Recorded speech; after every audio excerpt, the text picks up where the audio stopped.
Today we are going to present a very interesting case, an 86-year-old patient who had been wearing a removable denture for many years. She had extensive and very significant resorption of the maxilla.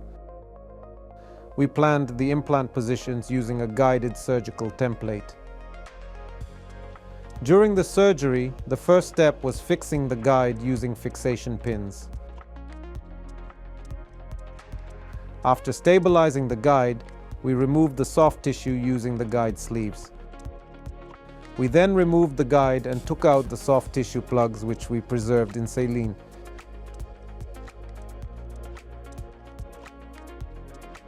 We used the guided surgery drill kit from Cortex and performed the drilling according to the protocol.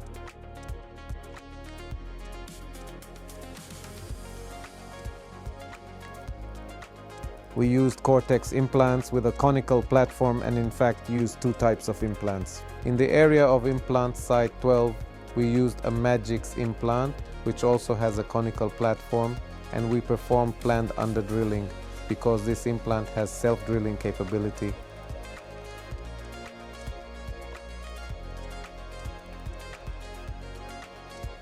Five of the implants were Dynamix implants, which are suitable for all indications.